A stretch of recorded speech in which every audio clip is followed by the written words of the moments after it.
اور دوسرا آپ نے بات کی کہ جی اس دور میں اسلام کے خلاف لکھتا ہے وہ واجب القتل ہے،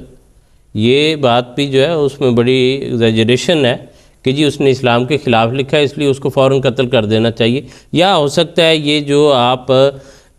دیگر ممالک میں پاکستان، انڈیا، اس طرح کے یا دیگر مسلمان ملکوں میں کہ جب کسی کے بارے میں یہ سنا جی فلاں جو ہے اسلام کے خلاف لکھا، وہاں جلوس نکالنے شروع کر دیے اور اپنی املاک کو جلا کے فتوے دینے شروع کر دیے، اور جو ہے وہ لکھا کسی نے ہے، کسی ملک میں لکھا ہے، اور موٹر سائیکلیں جو لاہور کے شاپنگ سینٹر میں ایک کھڑی ہیں جس میں کوئی غریب نے پتہ نہیں کیسے جمع کر کے پیسے اپنے جو ہیں، اور جو اس کے نوکری پہ آنے جانے کا، اس کے گھر والوں کا، اس کے بیوی بچوں کا واحد ذریعہ ہے سواری کا، جلا اس کو دی ہے۔ وہاں پر کیا اسلام کی حمایت کر رہے ہیں؟ بھائی جو مسلمان آدمی ہے اس کی جائیداد کو تم نے جلا دیا بلا وجہ، کس اسلام کی حمایت کی ہے تم نے؟ تو ایک اچھے خاصے جو ہے شریف آدمی جو اپنے گھر میں بیٹھا ہوا ہے اس کی املاک کو تباہ کر دیا ہے،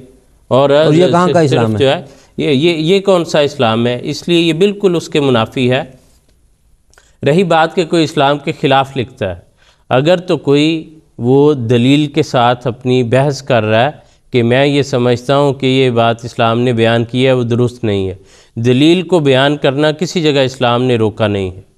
دلیل کے ساتھ کوئی بات کرے کہ میرا یہ مذہب ہے، میں اس کو سچا سمجھتا ہوں، اسلام کے اندر مجھے یہ بات جو ہے وہ درست نہیں نظر آتی، اس کی میرے پاس یہ دلیل ہے، جو وہ لاجیکلی یہ ہے، یہ مذہبی بنیادوں پر یہ ہے، یہ سائنسی بنیادوں پر یہ ہے، یہ اس کے نقصانات ہیں۔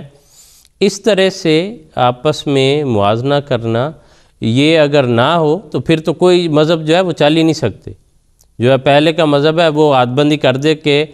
جو میں ہی درست ہوں، آئندہ کوئی بھی بات کرے تو وہ غلط ہے۔ اگر کسی نے ایسا لکھا ہے تو اسلام کے جو مسلمان ہیں، علماء ہیں، ان کا یہ حق بنتا ہے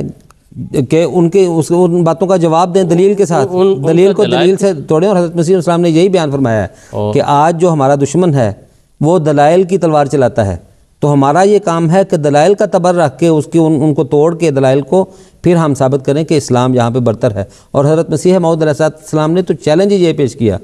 کہ آ جائیں، مقابلہ کریں، میں قرآن کریم کی تعلیم کے مطابق لوگوں کے اوپر ثابت کرتا ہوں کہ اسلام جو ہے وہ حقیقی مذہب ہے اور سب سے غالب مذہب ہے، اور باقی لوگ بھی مقابلے پر آئیں۔ اور اس بارے میں حضرت مسیح موعود علیہ السلام نے کئی اپنی کتابیں جو ہیں وہ تالیف فرمائیں، اور ان میں باقاعدہ طور پہ چیلنج بھی دیا۔ حضرت مسیح علیہ السلام کی جو پہلی کتاب ہے براہین احمدیہ، وہی یہاں سے شروع ہوتی ہے چیلنجز سے، اور فرمایا کہ میں نے 300 دلائل اس میں رکھے ہیں اسلام کی غلبے کے باقی ادیان پر، تو قرآن کریم سے مستنبط کر کے یہ سارے لکھیں، اپنی کتاب سے آپ ثابت کریں کہ کیا آپ ان دلائل کو توڑ سکتے ہیں، یا ان دلائل کے آدھے بھی آپ لا سکتے ہیں اپنی کتاب سے، تو لے کے آئیں۔ مقابلہ اگر دلائل کا مقابلہ ہے تو دلائل کے ساتھ کریں، دلائل کے ساتھ ہوگا، اس پر کوئی بھی فتویٰ جو ہے وہ جاری نہیں کرتا کہ اس نے جو ہے وہ خلاف بات کی اس لیے اس کو فوراً قتل کر دیا جائے۔ جو اس کو اگر کسی جگہ نقصان پہنچتا ہے تو وہ اس کا وہ پہلو تھا جس پر دوسا نے شروع میں بات کی کہ اگر کوئی بدزبانی کرتا ہے، گالیاں دیتا ہے، کسی بھی مذہب کے بانی کو گالیاں دینا جو ہے وہ کسی جگہ دلیل شمار نہیں ہوتی، اور دنیا کے کسی مہذب معاشرے میں اس بات کو قبول نہیں کیا جاتا۔ اس لیے اگر تو آزادی رائے کے نام پر یوں کیا جائے کہ کسی کا تمسخر اڑایا جائے،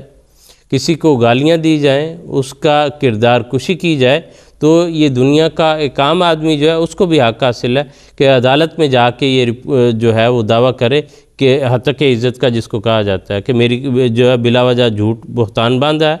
میری جو ہے عام شہرت کو خراب کیا، تو عدالت ہر آدمی کا جو معاشرے میں رہنے والا ہے اس کے اس دعوے کو قبول کرتی ہے، کجا کہ وہ ایک مذہب کا بانی ہو، ایک جماعت کا سربراہ ہو، ایک امت کا وہ بانی ہو۔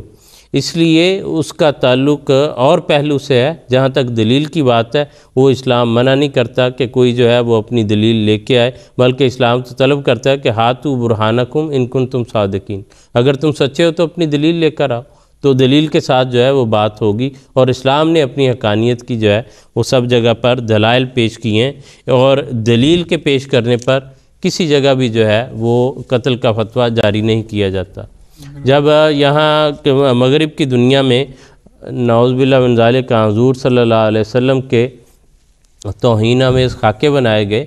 تو جہاں ناعاقبت اندیش جو ہیں بعض مسلمان کہلانے والے اپنی املاک کو جلا رہے تھے، اس وقت حضرت صاحب نے یہ رہنمائی کی جماعت کی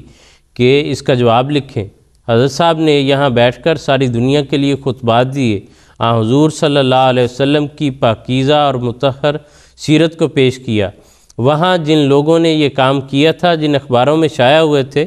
ان سے جا کر جماعت کے وفود نے ملاقات کی، ان کو اپنے مضامین دیے اور وہ ان اخباروں نے شائع کیا اور اس پر معذرت بھی کی کہ ہم نے یہ غلط کام کیا تھا، ہمیں اس طرح نہیں کرنا چاہیے تھا۔ تو یہ حقیقی طریق ہے اور یہ حقیقی رخ ہے جو پیش کرنے کی ضرورت ہے ساری دنیا میں۔